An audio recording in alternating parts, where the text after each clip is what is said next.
Oh Dios, te damos muchísimas gracias porque podemos empezar este estudio. Gracias porque pude estar hoy presente aquí. Gracias porque todos podemos, por todos los que están presentes aquí, Señor. Gracias también, Dios, por esto que platicaba Carmina, Señor, por estas puertas que donde podemos ver tu trabajo, Señor, en la vida de las personas y las oraciones respondidas, Señor. Gracias, Padre, también, Dios, porque eh, porque apareció la hermana de Ceci. Dios, gracias por esto y porque no sabemos humano o ángel, pero es como si tú hubieras enviado un ángel a cuidarla, Señor. Gracias, gracias por tu presencia.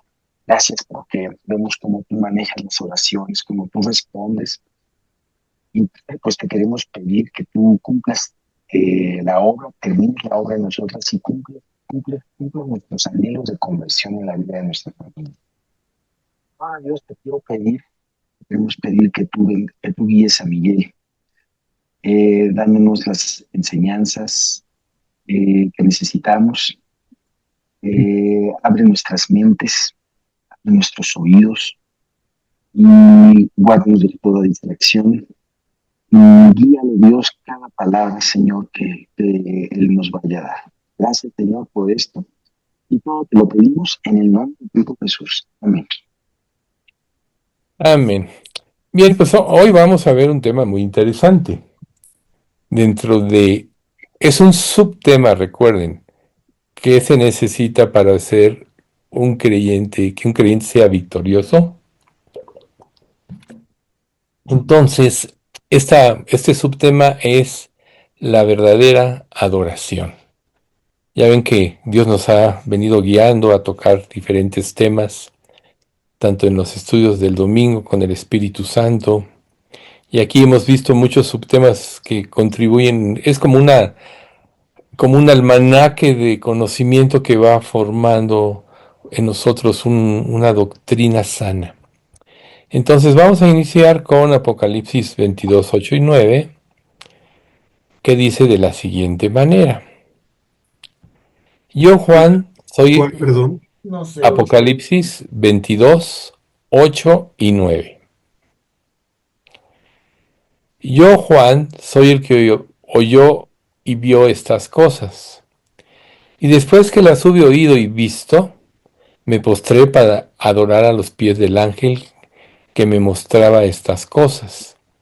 Pero él me dijo, mira, no lo hagas, porque yo soy consiervo tuyo, de tus hermanos los profetas, y de los que guardan las palabras de este libro. Adora a Dios. Este es el tema. Recuerden ustedes que el primero y más grande mandamiento es en Éxodo 20, 23, no tengas ningún otro Dios aparte de mí. Esto significa que Él es el único Dios y digno de ser adorado en sus tres personas, Padre, Hijo y Espíritu Santo, pues de Él proceden todas las cosas y subsisten por la palabra de su divino poder por medio de Jesucristo. Esto nos lo declara Hebreos capítulo 1, del 1 al 3.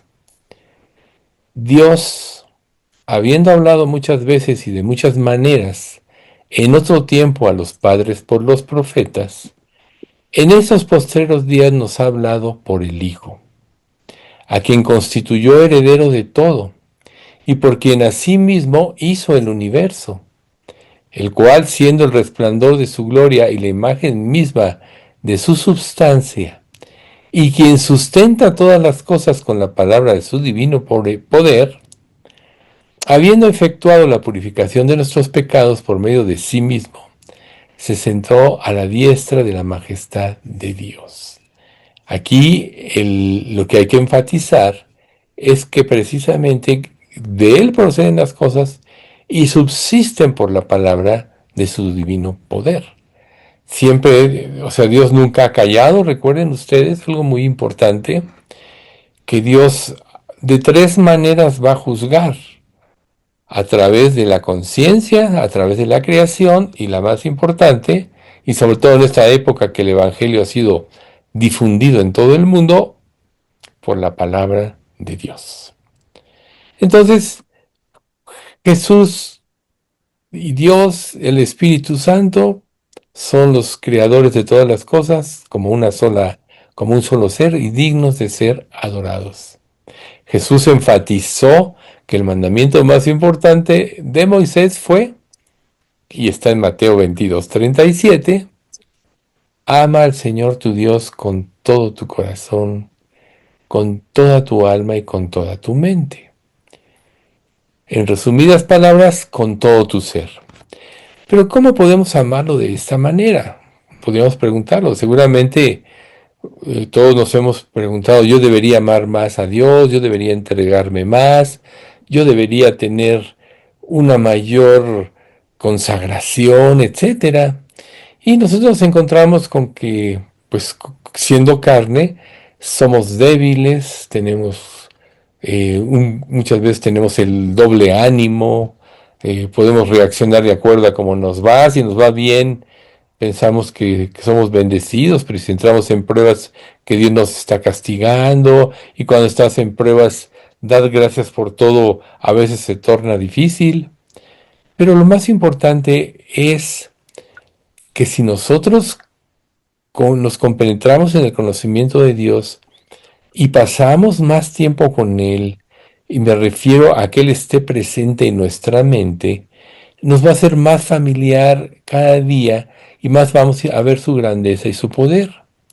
Aquí, al final de la Biblia, se reitera esta verdad cuando el ángel instruye a Juan. Vamos a ver Apocalipsis 22:9 que dice, pero él me dijo, no lo hagas, porque yo soy consiervo tuyo de tus hermanos los profetas y de los que guardan las palabras de este libro. Adora a Dios. ¿Ves? Adora a Dios.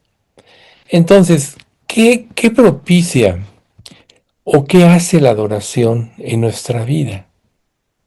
En primer lugar, quita nuestra mente de los problemas y la centra en Dios. A veces los problemas nos ahogan, a veces nos quitan el sueño, nos llevan a una situación de incertidumbre. Pero si nosotros nos preguntamos, ¿quién no tiene problemas? La misma palabra dice que estas mismas cosas suceden en nuestros hermanos en todo el mundo. Quiere decir que todo hijo de Dios, a través de la vida que lleva en este mundo, desde que es llamado y es convertido en hijo de Dios, va a tener que enfrentar diferentes tipos de problemas y quizás se acrecenten, porque desde el momento que le dejas de pertenecer al diablo y le pertenece a Dios, empieza una lucha espiritual a muerte. Recuerden lo que dice Efesios 6:12. No tenemos lucha contra carne y sangre, sino contra principados, contra potestades, contra los gobernadores de las tinieblas de este siglo, contra huestes espirituales de maldad en las regiones celestes. Por eso es tan importante que siempre Dios sea el centro de nuestra vida. Recuerden lo que dijo Pablo cuando los abrumaron ciertos problemas y muchos se alejaron por la persecución y peligro de muerte. Pero ¿qué dijo Pablo? Me propuse no saber otra cosa que Jesucristo y a este crucificado. Entonces a veces uno podría decir, bueno, si estoy con tantos problemas y con tantas cosas, esta época en la que el conocimiento se ha aumentado, que podrías no parar nunca y no alcanzarías todo lo que se ha desarrollado de conocimiento, ¿cómo puedes centrar tu mente en Dios? Pues de una manera muy sencilla, no hay mente más grande que la de Dios. A través de la palabra de Dios, recuerden ustedes, que se da la verdadera inteligencia, que es la espiritual. La inteligencia espiritual es la capacidad de discernir entre el bien y el mal por medio de la instrucción de la revelación de la verdad que está a través de la palabra de Dios.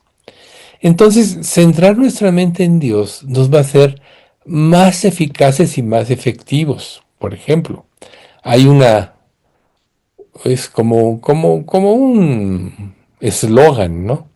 Había una persona que tenía tantas cosas que hacer que se pasaba 3 horas al día orando.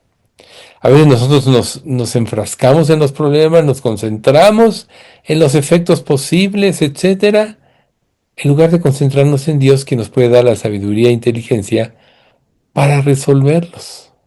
De hecho, en la administración, ya lo he mencionado, hay una técnica que se llama el árbol de la decisión, en el cual tú empiezas de un problema a hacer ramificaciones y podrías no terminar en hacer ramificaciones porque de cada ramificación surgen distintas soluciones, etcétera.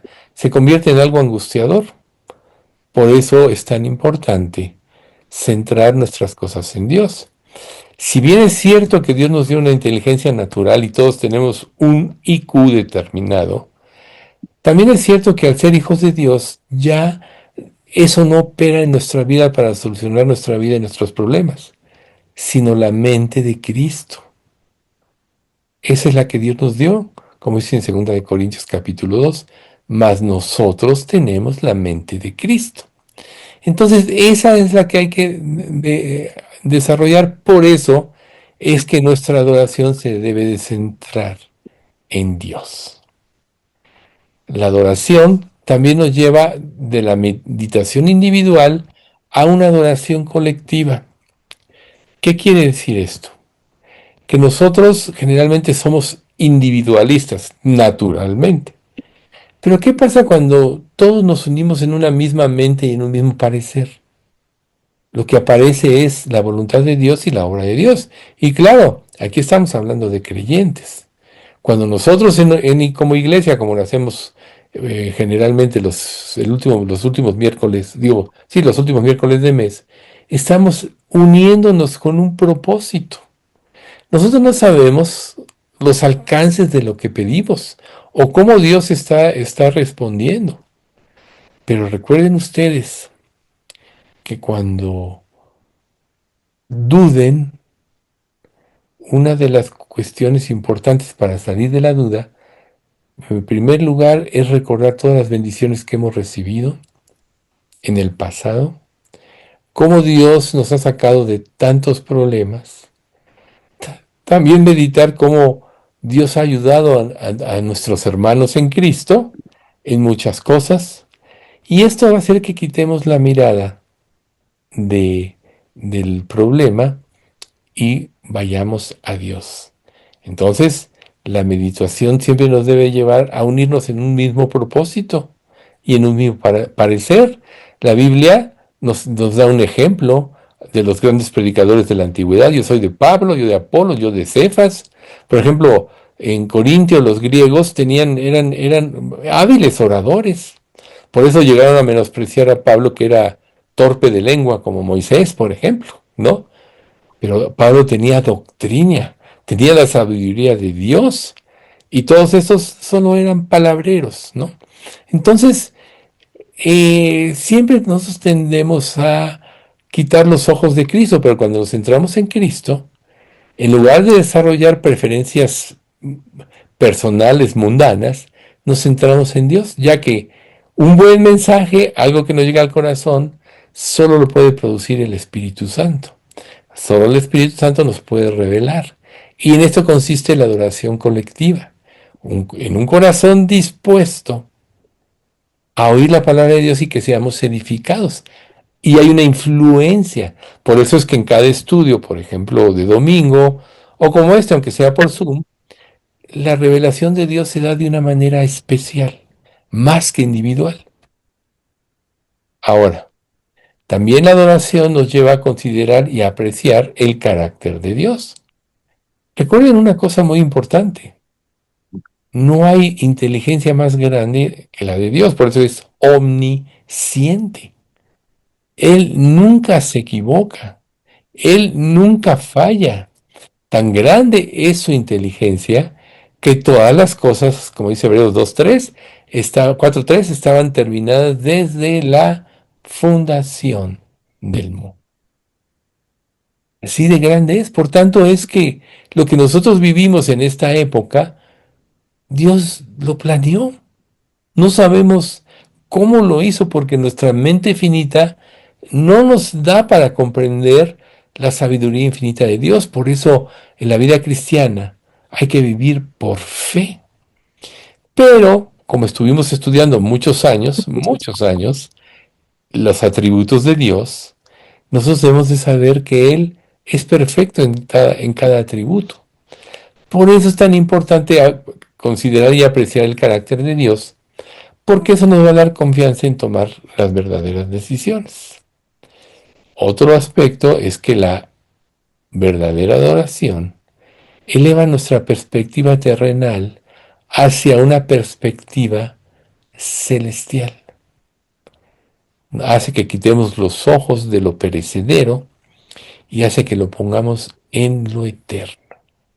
Recuerden lo que decía Pedro, que todos los elementos al fuego serán quemados y la tierra y las obras que en ella hay serán deshechas. ¿Ven ustedes? Todo esto va a ser destruido. ¿Por qué? Porque tiene un fundamento el fundamento del pecado. Por eso Dios tiene que traer nuevos cielos y tierra nueva. Y por eso es que antes de que entre el milenio en esta tierra, viene ese terremoto tan grande que remueve todas las cosas. A tal grado que la Biblia dice que toda isla huyó de su lugar y toda montaña fue abatida.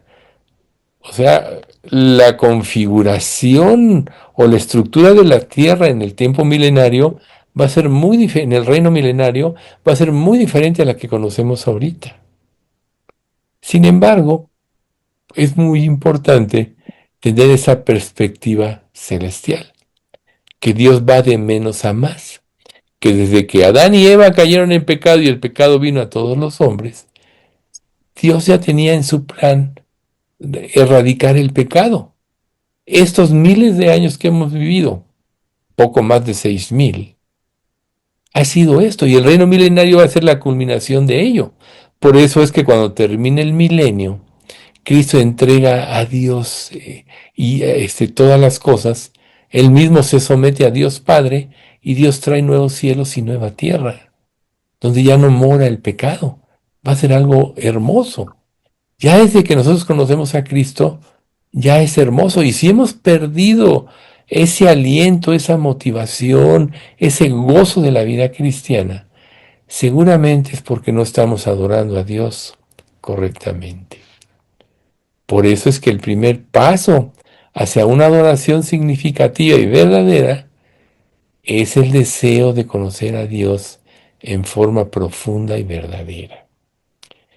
¿Cuántas cosas o cuántos distractores puede haber en nuestra vida que hacen que quitemos los ojos de Cristo? Por eso es que la Biblia nos dice de múltiples formas que Él debe ser el centro de nuestra vida. Entonces, ¿cuál es el primer paso para esto? Te lo dice la Escritura. Jeremías 29:13. Y me buscaréis y me hallaréis, porque me buscaréis de todo vuestro corazón. ¿Ven ustedes? Pero los anteriores, del 11, yo sé los pensamientos que tengo acerca de vosotros, pensamientos de paz y no de mal, para daros el fin que esperáis. Entonces me invocaréis y vendréis a mí, y yo os oiré, y me buscaréis y me hallaréis, porque me buscaréis de todo vuestro corazón. ¿Ven ustedes? Por eso es que el primer paso es y debe ser precisamente buscar una relación más íntima con Él.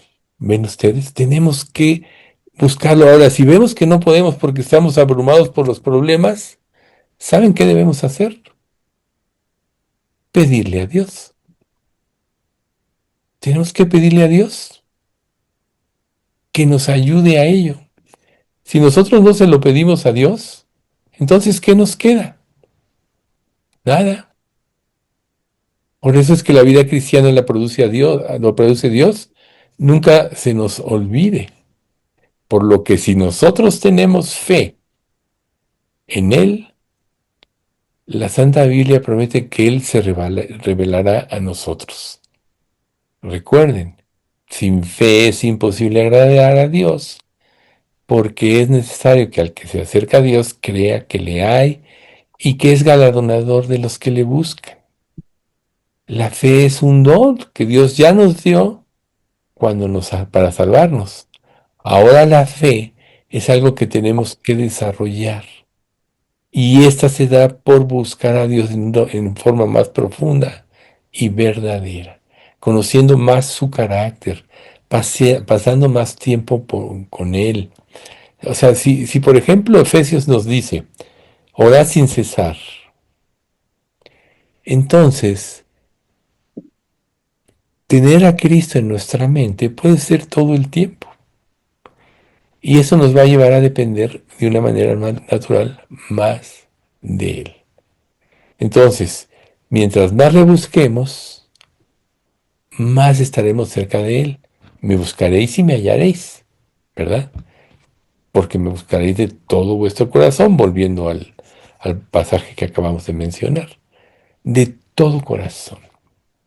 Y aquí es donde el corazón juega un papel muy importante, porque el corazón representa el centro de nuestras emociones, sentimientos, pero también la Biblia nos revela que es engañoso y perverso.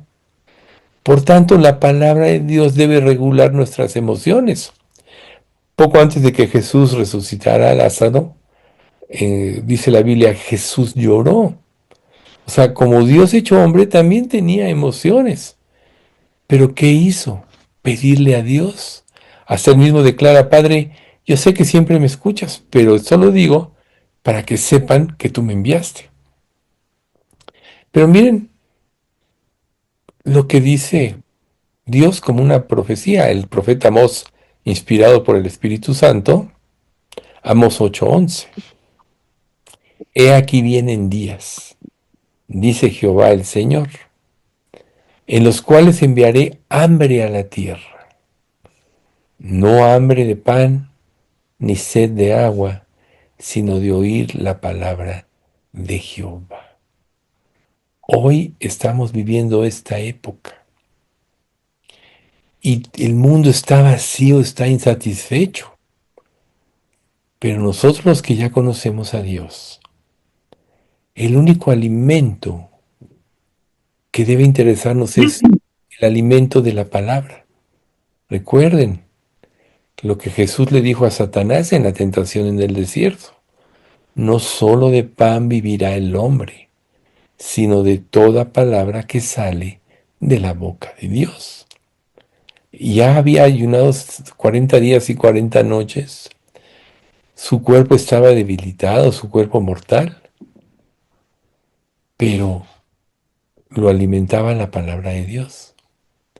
Cuando Jesús y la samaritana, tengo una comida que comer, ¿Señor, quién trajo alimento? No, era que él hiciera la voluntad de Dios, no. Entonces, si nosotros buscamos el reino de Dios y su justicia, Él proveerá y satisfará nuestras necesidades, aunque parezca que no. Recuerden que los problemas siempre parecen irresolvibles, son un monstruo, ¿no? Todos conocemos Mateo 6, 31 al 33, pero vamos a leerlo. No os afanéis pues diciendo qué comeremos, o qué beberemos, o qué vestiremos, porque los gentiles buscan todas estas cosas, pero vuestro Padre Celestial sabe que tenéis necesidad de todas estas cosas. Mas buscad primeramente el reino de Dios y su justicia, y todas estas cosas os vendrán, os serán añadidas. Buscad primero.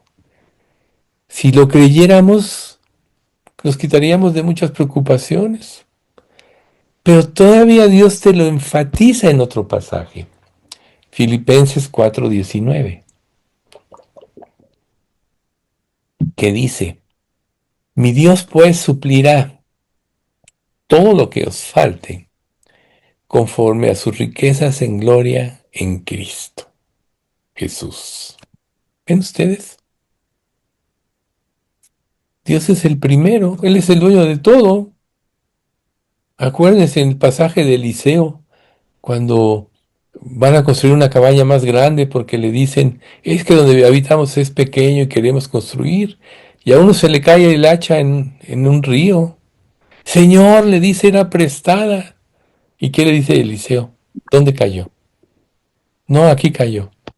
Echó una madera al agua y el hacha flotó. Y la recogieron. Cosas así no puede hacer Dios. Él es dueño de todo. Jesús alimentó a los 5,000, alimentó a los 4,000, ¿verdad? Y recuerden, sin contar mujeres y niños, era una multitud de gente. Pero ¿qué dice él? ¿Qué dijo él después? Buscad, no, buscadme no por la comida que perece, sino por la comida que a vida eterna permanece, la cual el Hijo de Hombre os dará. Pero todo eso sucede o está fundamentado en una verdadera adoración. Entonces la pregunta que quizás deberías hacerte es esta. ¿Te gustaría que tu adoración fuera completamente transformada? Yo sé que todos podemos responder que sí, ¿verdad? Porque eso deseamos como hijos de Dios.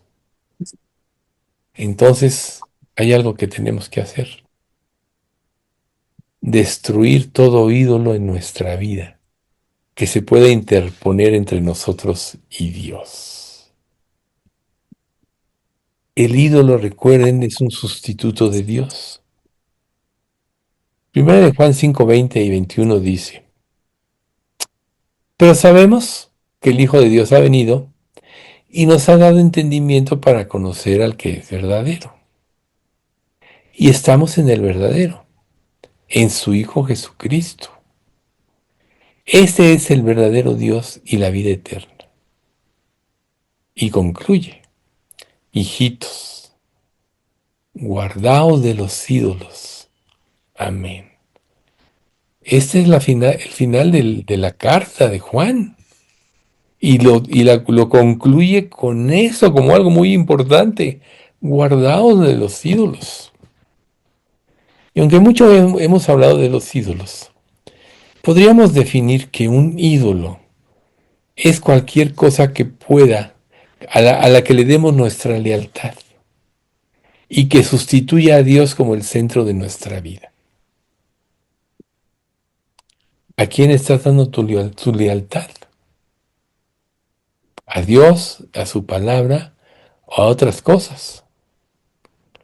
Por lo que también Dios nos dice en el contexto de su palabra que tenemos que separarnos de este mundo, porque esto nos conlleva a mantenernos alejados de las prácticas, a mantenernos alejados de Dios por medio de las prácticas pecaminosas.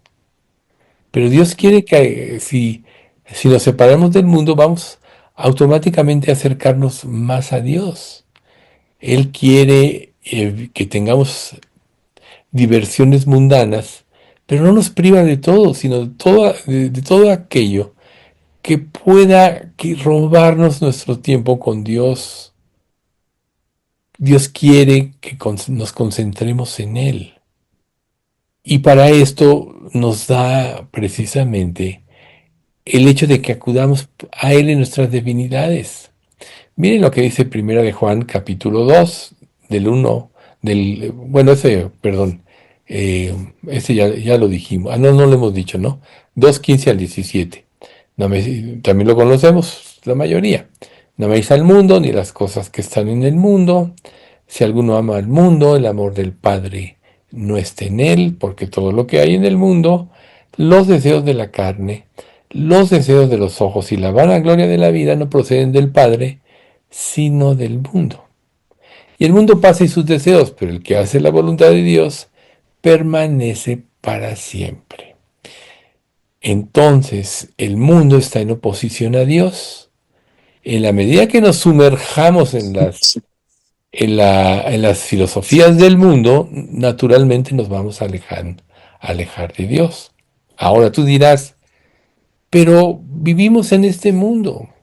No hay forma de separarnos completamente de las influencias pecaminosas de este mundo. Sí, es verdad. Vas a la calle, los letreros, las modas, lo que la gente habla, etcétera. Todo tiene una relación con el pecado. Sin embargo, debemos resistir al pecado que nos rodea sin rendirnos ante él ni ceder en sus o a sus insidias. ¿Cómo puede ser esto? Viendo la luz.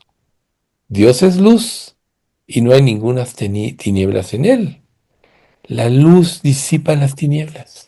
La luz desenmascara las verdades ocultas, los motivos ocultos que nos separan o nos pueden separar de Dios.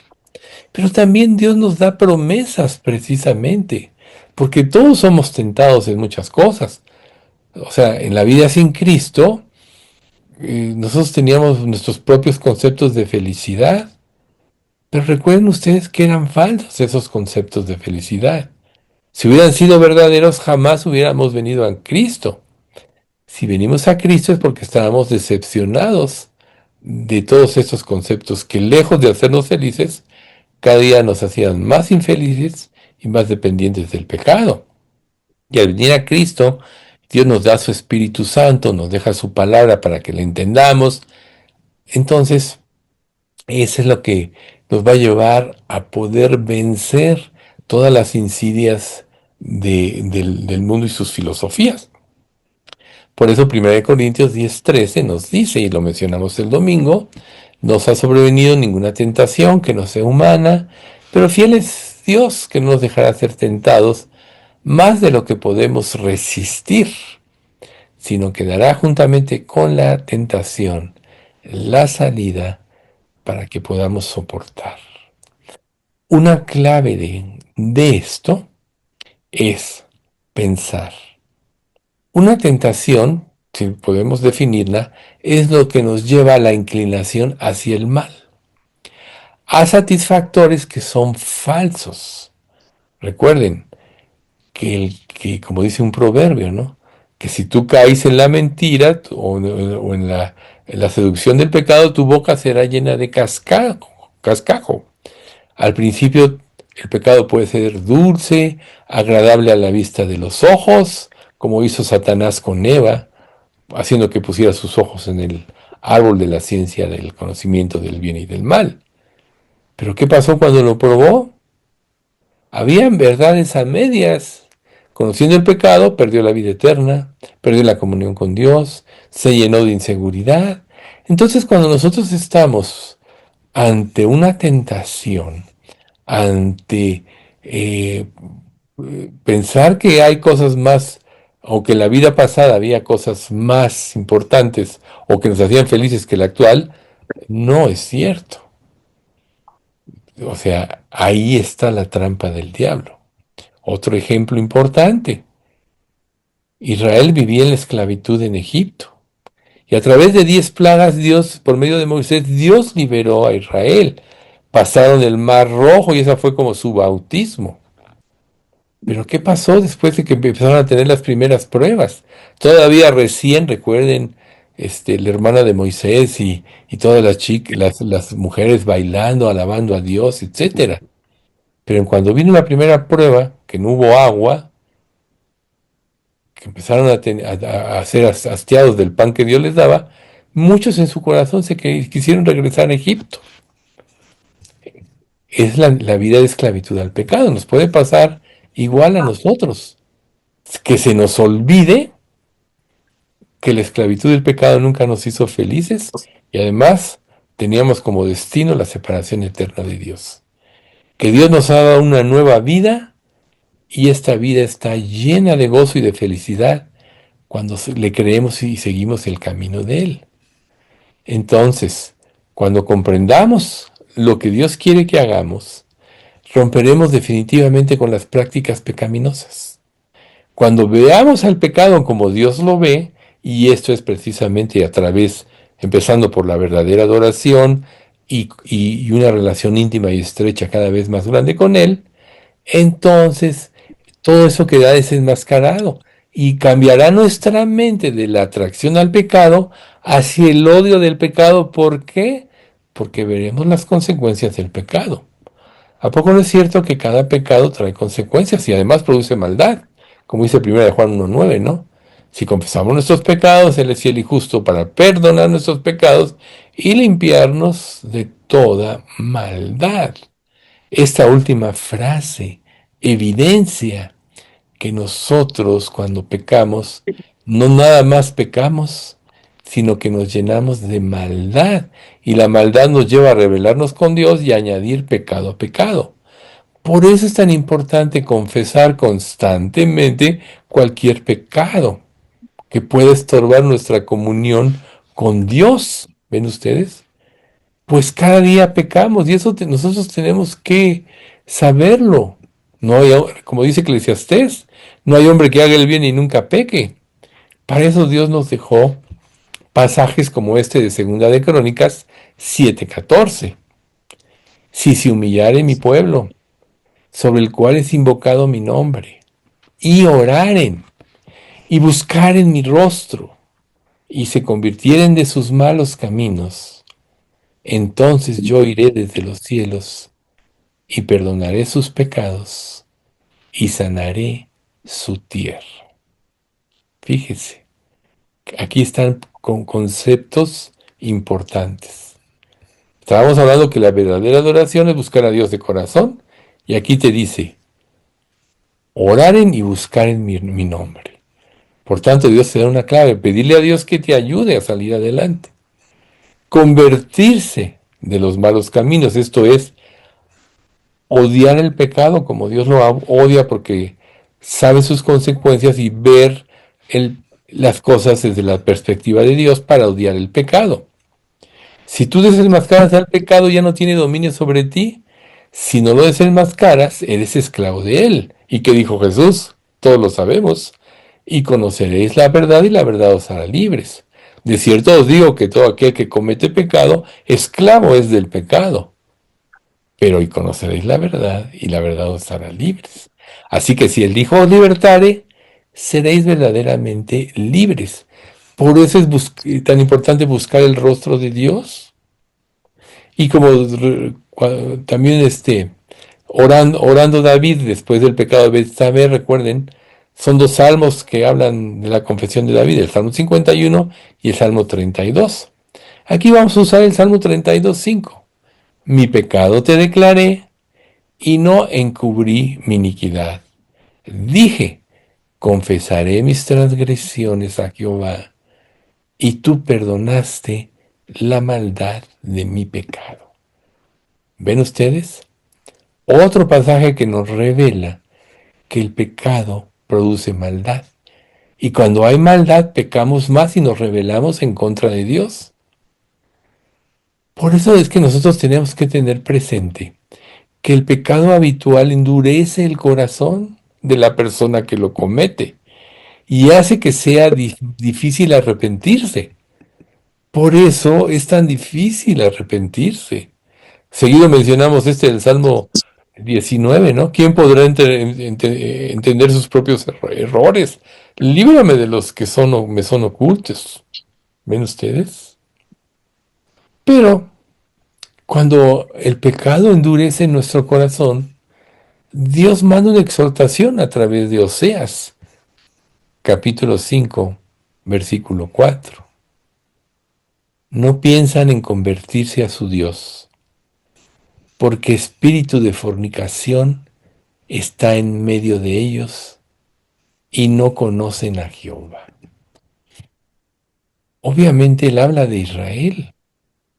Recuerden que Israel representa la naturaleza humana, la naturaleza del hombre sin Dios, porque a pesar de todos los beneficios que Dios le dio a él, siempre fueron rebeldes y contradictores. Hoy, por hoy, siguen sufriendo las consecuencias de haber rechazado a su Mesías.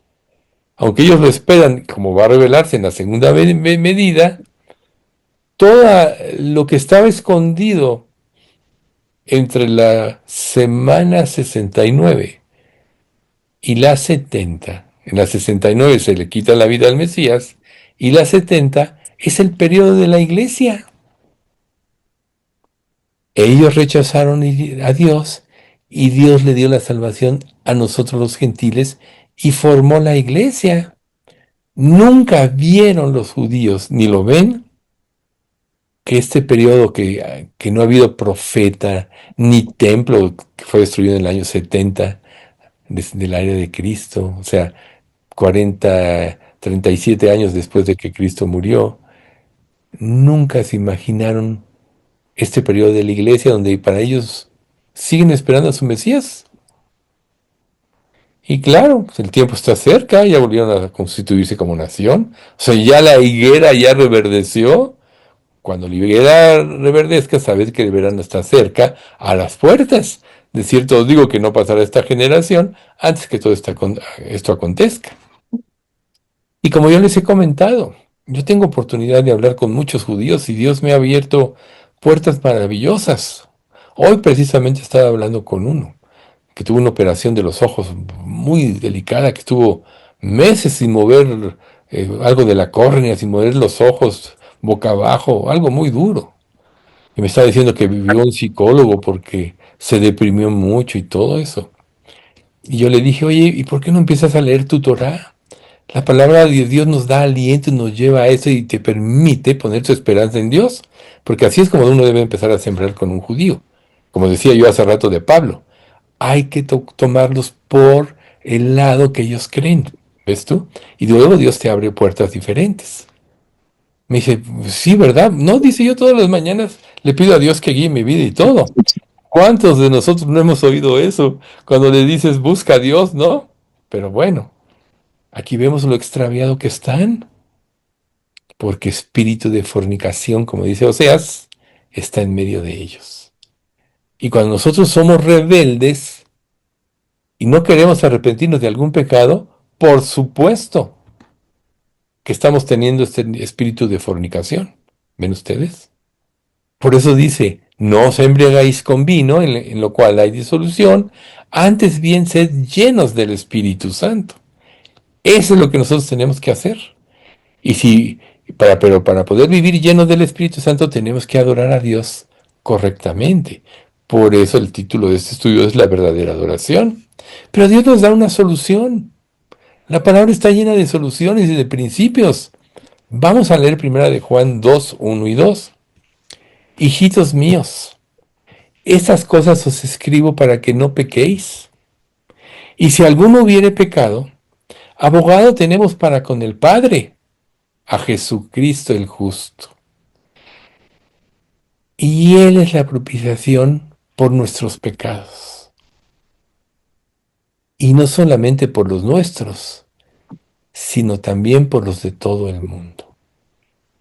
¿Ven? Si alguno hubiere pecado, abogado tenemos para con el Padre. Si tú ya eres hijo de Dios y ya tienes el Espíritu Santo, solo tienes que invocar su nombre y pedirle perdón para que Él te limpie de maldad. Quisiera hacer una aclaración. Últimamente, en esta última época, en todos los discursos de todos lados dicen, sí, hermanos, hermanas, varones, etcétera, ¿no?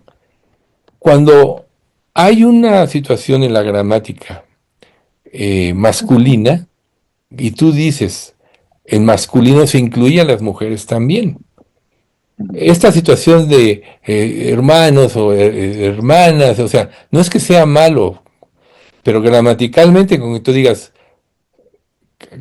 de todos los hombres incluye a hombres y mujeres. Solo quería hacer esa aclaración gramatical, para que nadie se haya ofender si algún día no digo creyentes y creyentes y creyentas, ¿no? No. Bueno, volvemos al punto. Desobedecer a Dios también puede cauterizar nuestra conciencia. Ya lo sabemos. O sea, ¿qué significa una conciencia cauterizada? Que pierde la sensibilidad al pecado. Recuerden que nuestra conciencia está puesta delante de Dios y como creyentes Al entrar el Espíritu Santo en nosotros, la conciencia fue avivada de uno al infinito. Pero cuando tú resistes al Espíritu Santo, queriendo conservar un pecado, etcétera, entonces sí se cauteriza su conciencia. Se endurece el corazón y hasta que confiesas tu pecado es cuando se reinvierte la situación. Por eso los domingos estamos viendo la espiral ascendente y descendente. Ahora la ascendente con el Espíritu Santo. Pero miren qué dice 1 Corintios 5 del 6 al 8.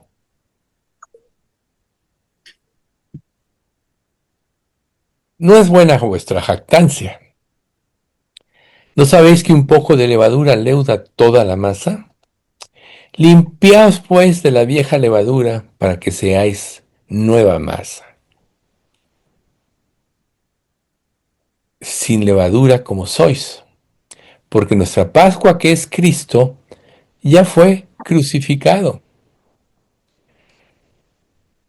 ya fue sacrificada por nosotros. Así que celebremos la fiesta, no con la vieja levadura, ni con la levadura de malicia y de maldad, sino con panes sin levadura, de sinceridad y de verdad. Aquí nos da algunas claves. Sabemos que la levadura leuda a toda la masa. Por tanto, un solo pecado sin confesar, sin arrepentirse, contamina todo nuestro ser. Por eso Dios quiere que nos quitemos de la vieja levadura. Por eso es que cuando era la Pascua, Dios decía que no se halle levadura, porque significaba la maldad. ¿Ven? Pero ya nosotros, Cristo nos limpió y somos esa nueva levadura. Somos nueva masa. Y la clave de tener una relación con Dios es panes de levadura de sinceridad y de verdad. Ser honestos con Dios. A veces nuestras justificaciones cuando queremos sostener un pecado o no nos arrepentimos, nos impiden ser honestos con Dios. Y muchas veces hasta en nuestras oraciones pretendemos convencer a Dios para que nos justifique. Cuando dice la Biblia que Dios no puede ser burlado, ¿verdad? Él sabe todo lo que hay de nosotros antes que naciéramos. Sabe todo lo que íbamos a vivir. Qué absurdo es presentarse delante de Dios tratando de convencerlos de que apoye tu pecado, tu egoísmo, tu justificación o cualquier cosa que esté fuera de la limpieza y de la santidad de Dios. ¿Ven ustedes? Esto nos impide la verdadera adoración. El corazón endurecido nos lleva a racionalizar el pecado, lo cual minará la convicción que lleva al arrepentimiento. ¿Cuántas veces no somos confrontados en algo y estamos luchando por justificar cuando lo más fácil es decir, sí pequé, perdóname, ¿verdad? Eso es lo más fácil. Es la recta entre dos puntos. La justificación es tomar los caminos que solo complican nuestra vida. Porque al racionalizar nuestro pecado, en la persona se distorsiona la imagen de Dios en sí misma y nos lleva a la confusión. Lo que siempre hemos dicho como la mente invertida, ¿verdad? Vemos al revés. Por eso amamos el pecado. Si viéramos correctamente amaríamos la santidad, pero yo espero que ya como hijos de Dios amemos la santidad. Y en todos aquellos rezagos de nuestro antiguo ser que luchan contra nosotros, el deseo de nuestra carne es contra el espíritu y el del espíritu contra la carne, y estos dos se oponen entre sí para que no hagáis lo que quisierais, que nosotros vivamos por el espíritu, para que no entremos en confusión. Porque además hay consecuencias adicionales, no nada más de nuestra persona, sino de los que nos rodean, y a veces a través de un pecado dañamos a quienes menos quisiéramos. El pecado hiere a otros por quienes Cristo también murió. ¿Ves tú? Es tremendo el pecado. Entonces, cuando te veas en esa tentación, solo ve las consecuencias. Acuérdate de David con Betsabé. Un momento de debilidad. Debió haber ido a la guerra y se quedó en su castillo, mirando por la terraza de su palacio, ve a una mujer bañarse. Manda decir, como rey pudo haberla tomado, tenían muchas esposas. Pero ¿quién era él, esposa de Urías, el eteo? Uno de sus 30 valientes. Pudo haber parado ahí, pero siguió, siguió, la tomó. El hijo que surge de ahí muere. Su hijo Absalón se rebela. El otro, Amnón viola a Tamar. Todo ese tipo de cosas. Si él hubiera sabido, se hubiera refrenado. Entonces, cuando tú te veas en la tentación de sostener un pecado en tu vida, acuérdate de David. A veces nosotros el pecado nos engaña y cínicamente pensamos que nadie se va a dar cuenta. Pero lo primero que afecta, como acabamos de ver, es nuestro ser. Y luego afecta a los demás. Un esposo que engaña a una esposa, la esposa es el primer efecto del pecado, porque cambia su actitud hacia ella y la escarnece, la menosprecia y pasan muchas cosas así, horribles. Pero en la iglesia, Cristo es el esposo que nos va a desposar como una virgen pura y sin mancha. Cuando tú pecas, estás cometiendo adulterio espiritual. Estás dañando, en un sentido, más por ti, aquel que murió por ti en la cruz. Por eso es que la verdadera adoración te lleva a purificarte de todas estas cosas. No permitamos que el pecado endurezca nuestro corazón. Santiago nos revela también el proceso del pecado. Santiago 1 del 12 al 16. Bienaventurado el varón que soporta la tentación, porque cuando haya resistido la prueba recibirá la corona de vida que Dios ha prometido a los que le aman.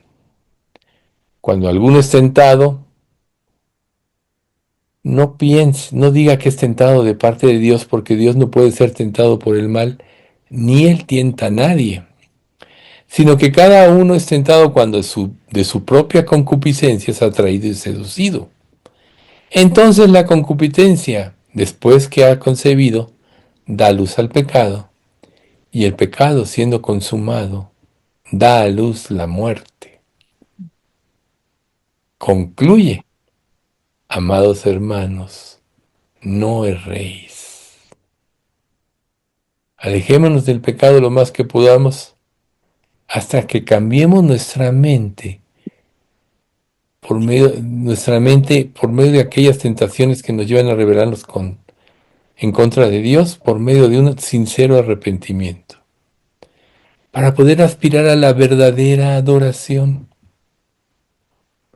El verdadero arrepentimiento, recuerden, cambia nuestra manera egoísta de pensar, darse la vuelta, cambiar nuestras malas actitudes, etc.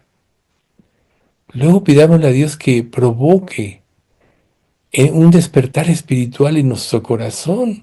Cuando perdemos el gozo del Señor o la vida cristiana se vuelve cotidiana en nuestra vida, es porque de alguna manera estamos aturdidos por falta de fe, porque no adoramos a Dios correctamente. Dios quiere que producir este despertar para que nos dé una sed insaciable de conocerlo más profundamente. Lo que dice Jeremías, me sedujiste y fui seducido. Más fuerte fuiste tú que yo y me venciste. Así debe ser nuestra vida. La palabra debe seducirnos de tal manera que nos lleve a dejar el pecado. ¿Y qué surgirá de esto? lo que dice Juan 7:38. El que cree en mí, como dice la Escritura, de su interior correrán ríos de agua viva. ¿Ven ustedes? Ríos de agua viva. Proverbios 4:18. Mas la senda de los justos es como la luz de la aurora, que va en aumento hasta que el día es perfecto. Eso es lo que Dios quiere que nosotros vivamos. Meditemos sobre cómo se ha revelado Dios en la Santa Biblia y pidámosle que nos revele, que se revele en nosotros cada vez más y más. Él quiere. Si Él dice, me buscaréis y me hallaréis, porque me buscaréis de todo corazón, si le buscas lo vas a hallar. Él quiere avivar nuestros corazones. O como lo que le dijo a la samaritana, que es pasaje este también mencionamos el domingo, Juan 11:40. Jesús le dijo, no os he dicho que si creéis, verás la gloria de Dios. ¿Realmente crees? Cuando nosotros veamos de una manera real cómo se revela Dios en las Sagradas Escrituras, la adoración será la única respuesta adecuada. Eso le pasó a Job cuando Dios lo confronta. Dios nunca le da una razón de su sufrimiento. Pero ¿qué dice Job cuando se revela? Oye, te ruego y hablaré. Te preguntaré y tú me enseñarás. De oídas te había oído, mas ahora mis ojos te ven. Por tanto me aborrezco y me arrepiento en polvo y ceniza. Mas ahora mis ojos te ven. Cuando nosotros nos compenetramos en el estudio de la palabra, Dios empieza a revelar en nuestra vida. Y quizá ya entonces no tendríamos que preguntarle por qué esto, por qué el otro, por qué aquello, por qué permites que tenga estas pruebas, etcétera. Sino al verlo a Él, toda duda se disipará.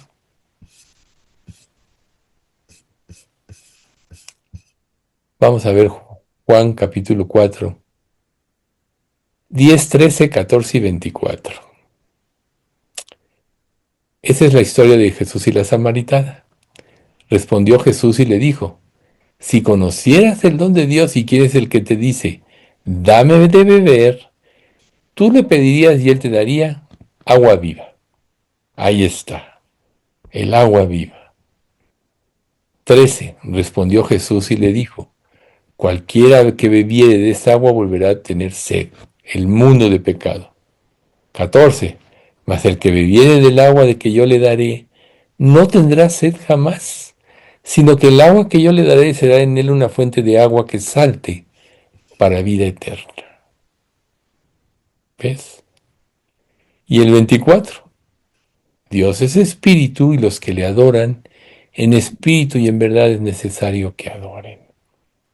Entonces, el pecado, este mundo nos impide la falsa adoración y nos lleva a tener más sed, más vacíos, más insatisfechos. Pero el que bebiere del agua que Dios daré, que es Cristo, que es Dios, su palabra, no tendrá sed.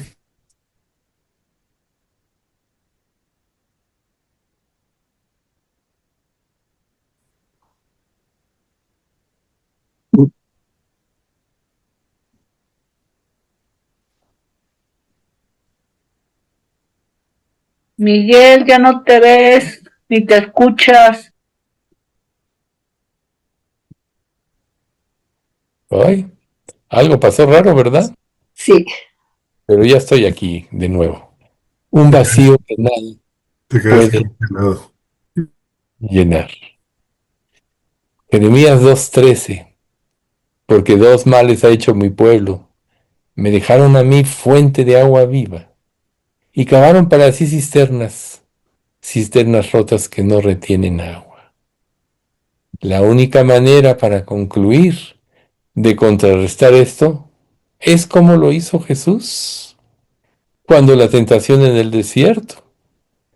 Y le dijo el diablo, Lucas 4, del 6 al 8, y le dijo el diablo, a ti te daré toda esta potestad y la gloria de ellos, los reinos que le había ofrecido, porque a mí me ha sido entregada, y a quien quiero la doy, si tú postrado me adorares.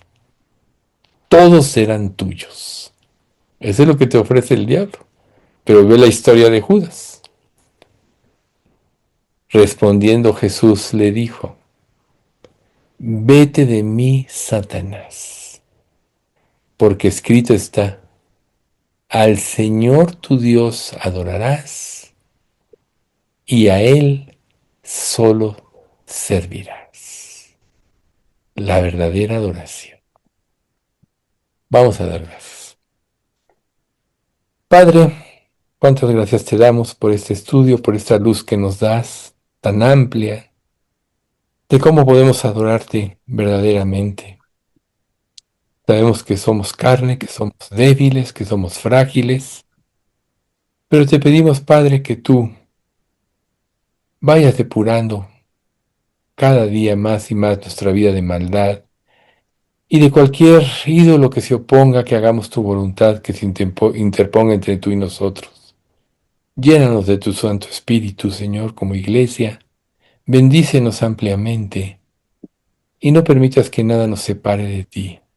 Enséñanos, Padre, a adorarte como tú lo mereces, porque, pues eres el único que merece la gloria, la honra, el imperio y el poder por los siglos de los siglos. Así que nos ponemos en tus manos y te damos gracias porque pudo hallarse la hermana de Ceci.